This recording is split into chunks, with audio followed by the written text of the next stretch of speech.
and these are the DS games. Not all of them really count, but some people count them, so I will. This is Hakuoki for the 3DS. I'll talk about this one more later. I love this series. I'm never gonna be tired of it. I will buy every single one that comes out. And I know I said that about the other games that I said I was tired of, but I will never be tired of Hakuoki. But this version sucks. This one's the worst one. The 3DS one is awful. Don't like it. Don't like the 3DS one. Anyways, we have 999. I'll finish it one day. I've gotten a few hours into it. I'll finish it one day. One of the Ace Attorney games. I've gotten a few hours into it. I'll finish it one day. Anyways. Oh, this is so unprofessional. It's fine. I told you this was a casual video. I'm just chatting. We're just chatting. Anyways, these two games, for me personally, for a visual novel, when I'm sitting down for a visual novel experience, they have way too much gameplay. I don't really consider them visual novels, them or Danganronpa or any similar games for that matter, but most people do, so I will include them, and I try to include them just to be nice, because I know everyone else is like, yes, it's a visual novel, even if I'm like, but you like mainly are like doing things and solving puzzles and like not just reading. I don't know. It's like if someone were to call Persona a visual novel, I'm kind of like, it's not. Or if they called Professor Layton a visual novel, no? Anyways, it's just me being nitpicky. You can call it that. That's my reasoning for me not calling it that. A visual novel for me is something that primarily is just reading through stuff, maybe making choices, and maybe there's like a mini game here and there. Ideally one that's tied into the story, but the main focus is not the puzzle solving and the mini games, whereas in these two games, those are the focuses. Like, you're trying to solve stuff through not just like text means. Anyways, that's me being annoying. So, last one in this pile, which again, it's not really a visual novel, but people always include Princess Debut in otome game lists, so I include it here. It's not a visual novel. I'm such a hypocrite, but I'm including it here. Because people include it as an otome game, so I'm including it here. It's just a cute game, I like it. I just really want more like simple games like this, where it's like, maybe you can date someone in it, but also you're just kind of having fun and like doing little games and shit. This is the PSP section, which for me, this is where it all started, man. This is like, that's not my heart, but pretend this is my heart on the wrong side of my body. This is just where it started. It's very sentimental for me. Why don't we start with where it actually started? The very first one, the very first real visual novel. For me, not in the world, God, no. This is Starry Sky in Spring. Starry Sky in Spring. I didn't play it. It's not in English officially, but there's a patch, which was notoriously difficult to actually get working. But there was someone on YouTube who uploaded a playthrough of one of the routes, and I remember watching that on YouTube when I was very young and being like, wow, amazing, I want more, this is, wow. What? I loved it. Also, the playthrough happened to be for my favorite guy in this one, so Starry Sky in Spring. I adore this, even if it's not very interesting, even if it's really dumb and the story is not good and it's so silly. She's the only girl at an all-boys school because they just became like non-gender exclusive. Oh my god, it's so stupid, but I love it. This is a Japanese, but I need to own it because this game is special to me. And next we have Starry Sky in Winter, which I would say is my second favorite in the Starry Sky series because they have like the 4 seasons and whatever, so I do like winter as well, so we have spring and winter here because they're great. And we'll end with the most special one. So here we have Sweet Fuse at Your Side. This is like, if Danganronpa were more like this game, I would consider Danganronpa a visual novel, because this is very similar to Danganronpa in that you have a bunch of people trapped trying to solve a mystery, and they're all really wacky, colorful characters, and there's like this freaking animal here who's like, ah, I'll kill y'all if you don't like solve this mystery. but like, yes, I remember there being like some timed events here and there for like clicking a button or whatever, but like, this is more of a visual novel to me as opposed to like a puzzle mystery game kind of thing. But also, I'm not the authority. People can do what they want. This game's fun. It's cool. I like it. I should replay it because it's been a while. It's been quite a few years. But this awakened something in me in one of the characters who is perhaps a man with some wrinkles on his face, and I love him. Anyways, it's a good game. And now, this is not the last game that I'm talking about today, but this is the last one in this section. This is Hakuoki, Demon of the Fleeting Blossom. I mentioned earlier the 3DS version. I hate. Yep, it sucks. This is the PSP one. This is the first one I played. I think this was the first one to come out. This is one of the earliest otome games to be localized here. It's a classic, man. This historical, vampires, Japan. Dude, I love this shit. This is so freaking good. It's such a freaking otome classic. They have released this on 1 billion different consoles. I don't care. I'll buy them all. I want to own them all. I love this series. And the releases they did later on, which I'll talk about more later, dude, they made some amazing changes.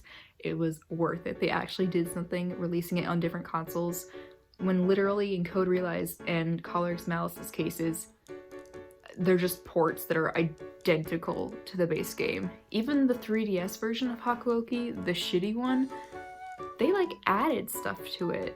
Not a whole lot to the story, but they added a lot of different like mini game things and like picture taking things. It was weird, not good, but they did it. So like, cool, good for you. Anyways, that's my rant. Love it. Love Hakuoki. PS3 and PS4. I don't need to talk about these that much. We've already seen these. Code Realize on the PS4. I don't own a PS4.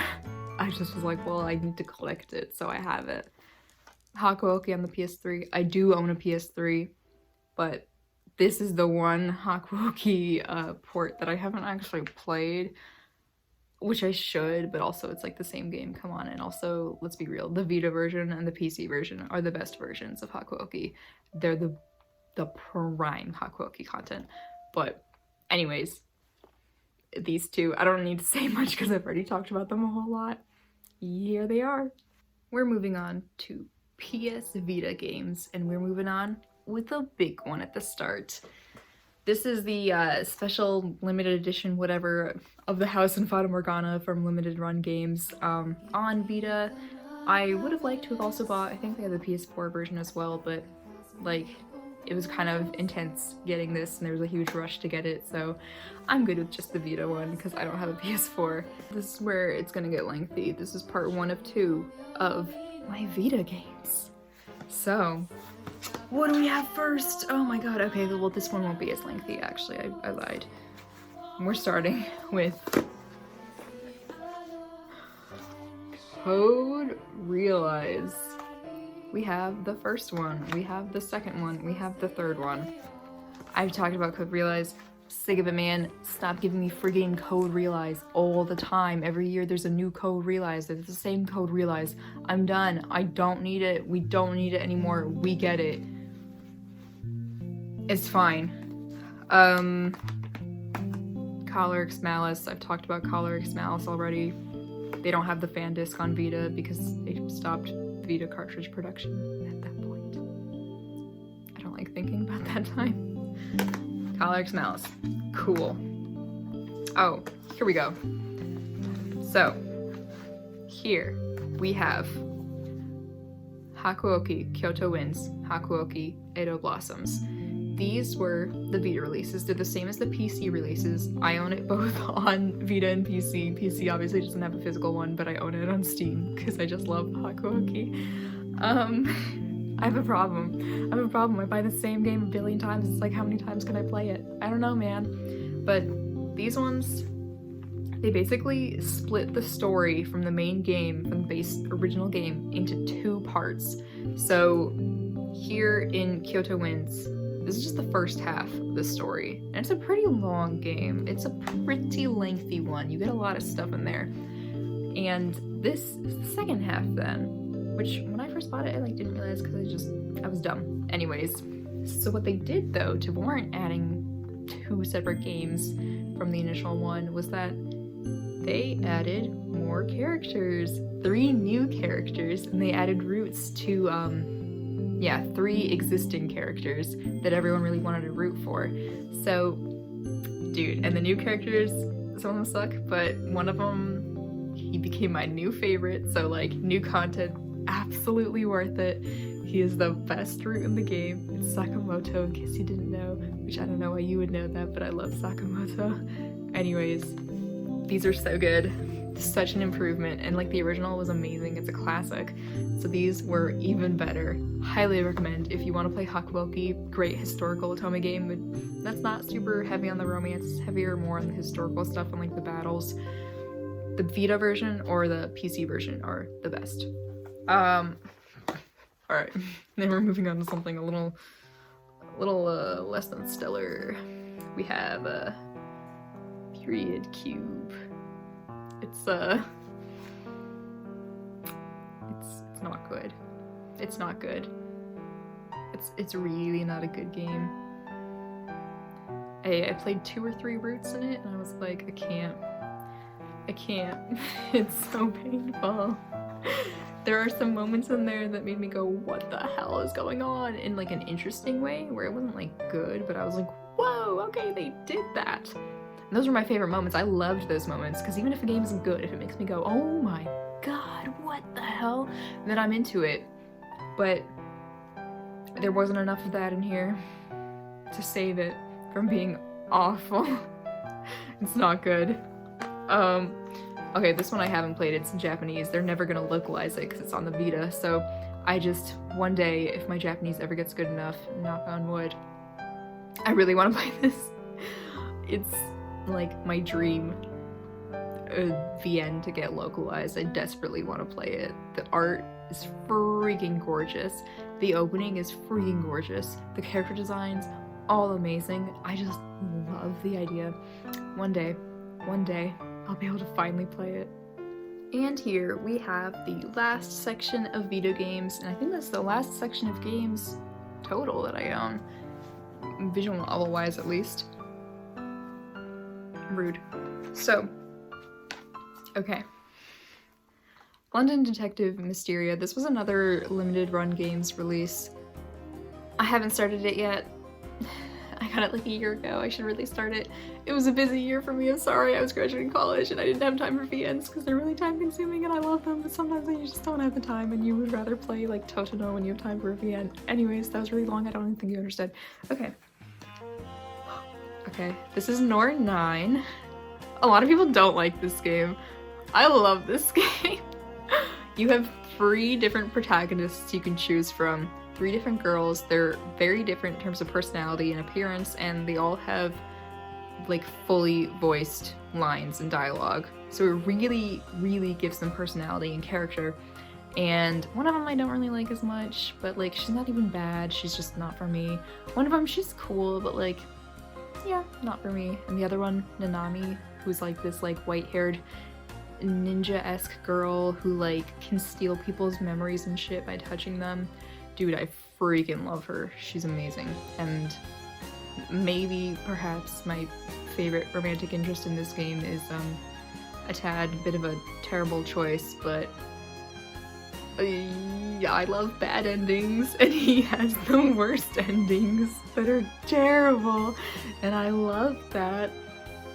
If you played Nor 9, you can probably guess from me saying these things, it's Ron. He's the best. I love Ron. Anyways, I love this game. It's not like a favorite, but high enjoyment. I've like gone back to replay it and I enjoyed it very much so when I did. So it's great. 7 Scarlet. I never finished it because it's kind of boring.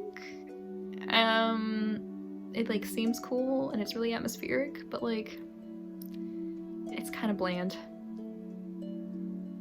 Maybe one day it'll grip me enough, but so far it never has, which is disappointing. Alright, Bad Apple Wars. This is another one. A lot of people hate this game.